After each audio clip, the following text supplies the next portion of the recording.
मात्रा का प्रयोग। देखिए, हम मात्रा क्या होती है पहले ये समझ लीजिए बच्चों। जब हम स्वर को लिखते हैं, यानी कि स्वर वर्ण को लिखने की जो मात्रा बनी है ना, ये सारे मैंने यहाँ पे लिखे हैं, ध्यान से देखिएगा।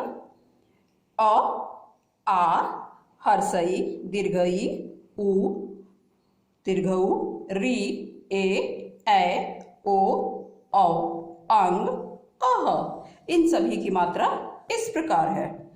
उदाहरण देखिए, आ वाले शब्द कौन से आएंगे? हाँ, जो अ है आपका पहला वाला, उसमें कोई भी मात्रा नहीं होती है। इसके शब्द देखिए, कलम और कमल।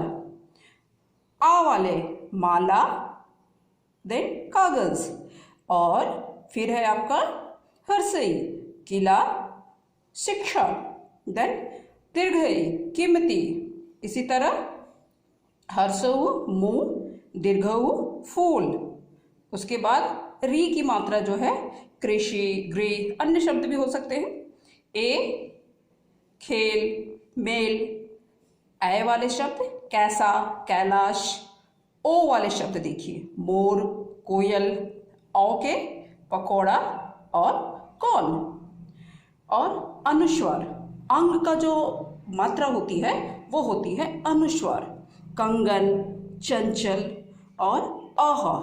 अह का हम जो मात्रा लिखते हैं उसे हम विसर्ग कहते हैं। अतः, प्रातः।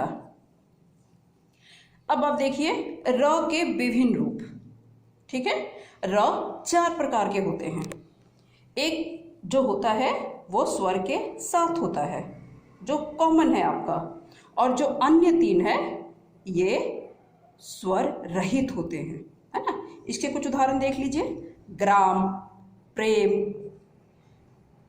रेफर के उदाहरण देखिए, धर्म, शर्म और ट्रक, ड्रामा।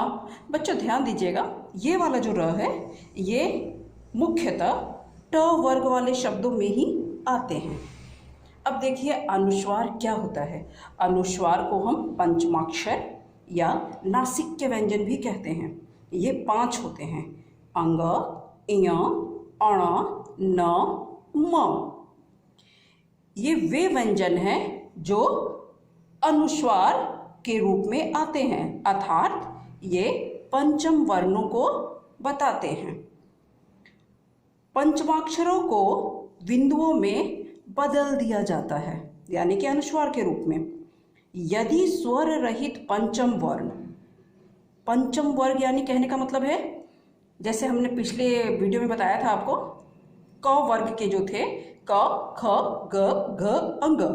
इसी तरह हम सभी वर्णों का जो 5वां वर्ण है उसे लेंगे, अंग, इय, अण, न, म।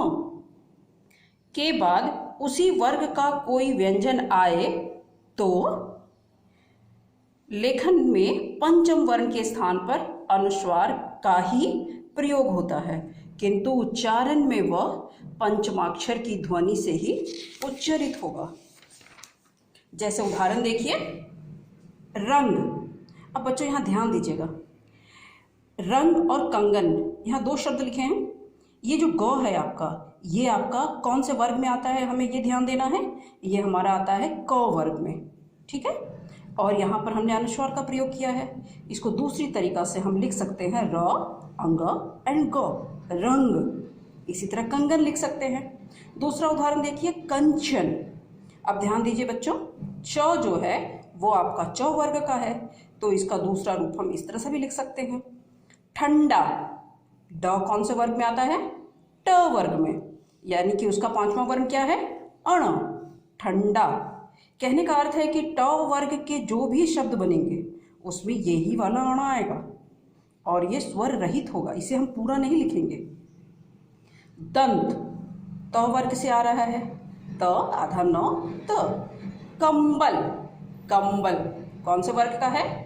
कंबल। यहाँ म का उच्चारण आ रहा है और ब कौन से वर्ग में है? प वर्ग में, यानी कि कंबल। ठीक है। अब आपके जो अंतस्थ व्यंजन और ऊष्म व्यंजन है, जो मैंने पिछले बताया था आपको व्यंजन वर्ण के भेद में, य, र, ल, व, श, श, ह, पर, जो अनुस्वार होता है वो हम अनुस्वार ही रहने देते हैं, वो दूसरे रूप में नहीं लिखा जाता। संसार, संयम, संहार, ठीक है, संवाद आदि। अनुनासिक, अनुनासिक यानी कि चंद्र बिंदु, ठीक है, इसकी मात्रा कैसी होती है? चांद के आकार, उसमें हम बिंदी लगाते हैं। अब देखिए, जिन शब्दों में चंद्र बिंदु का उच्चारण है लेकिन मात्रा सीरो रेखा के ऊपर दिखाई देती है वे, हाँ, तो वहाँ चांद न बनाकर सिर्फ बिंदु ही लगाए जाते हैं। अब सीरो रेखा क्या होती है? सीरो रेखा देखिए बेटा, ये जो लाइन है इसे ही हम सीरो रेखा कहते हैं, ठीक है, सिर के ऊपर जो रेखा गई है, सिर, ये सिर है हमारी, ठीक है। अब देखिए, अ के ऊपर हमारी ऊपर कोई भी मात्रा नहीं है तो यहाँ हम चंद्र बिंदु लगाएंगे। आह के ऊपर कोई ऊपर मात्रा नहीं है तो हम चंद्र बिंदु लगाएंगे। लेकिन हर्षई, दीर्घई, इसमें ऊपर मात्रा है, मतलब सीरो रेखा के ऊपर मात्रा गई है, देखिए ऊपर से, तो यहाँ पर हम बिंदु का प्रयोग करेंगे। परंतु ये वस्तु तो क्या है? ये चंद्र बिंदु ही है, ठीक है। हर्षौ, दीर्घौ, ए, ओ, औ।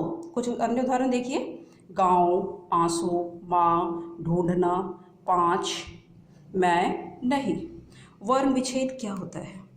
किसी शब्द में आए सभी वर्णों यानी कि स्वरों और व्यंजनों को अलग अलग करना वर्ण विच्छेद कहलाता है। कुछ उदाहरण देखो बेटा, कमल, इसमें कोई भी मात्रा नहीं है, ध्यान दीजिएगा, ठीक है। तो क प्लस अ, म प्लस अ, यानी कि हम हलंत का प्रयोग करेंगे। किस में हलंत का प्रयोग होगा? जो भी व्यंजन वर्ण है। स्वर वर्ण में हलंत का प्रयोग नहीं होगा। ल हलंत अ। दूसरा है गृह, ग हलंत प्लस री प्लस ह हलंत प्लस अ। आदमी, आ कौन से शब्द है बेटा? ये स्वर वर्ण है, तो इसमें हम कोई भी अन्य वर्ण का प्रयोग नहीं करेंगे, ये अब यथावत ही रहेगा। आ प्लस द हलंत प्लस अ प्लस म प्लस दीर्घई। इसी तरह क्षमा, क्षमा याद कीजिए बच्चों, इसमें हमने इसमें दो व्यंजन लगे रहते हैं, क हलंत प्लस स हलंत प्लस अ, म हलंत प्लस आ। प्रणाम, र का प्रयोग में ध्यान दीजिए, जो र है मैंने कहा था ये स्वर रहित होते हैं, ठीक है। तो प्र, यहाँ प के साथ में अ जुड़ा हुआ है, प हलंत प्लस र प्लस अ प्लस अ प्लस आ प्लस म हलंत प्लस अ। विद्या, व हलंत प्लस ई प्लस द हलंत प्लस य हलंत प्लस आ। यहाँ द के साथ मैंने कोई भी स्वर वर्ण का प्रयोग नहीं किया है। इसका कारण है कि यहाँ पर ये स्वर रहित है। क्यों? इसके नीचे हलंत लगे हुए हैं।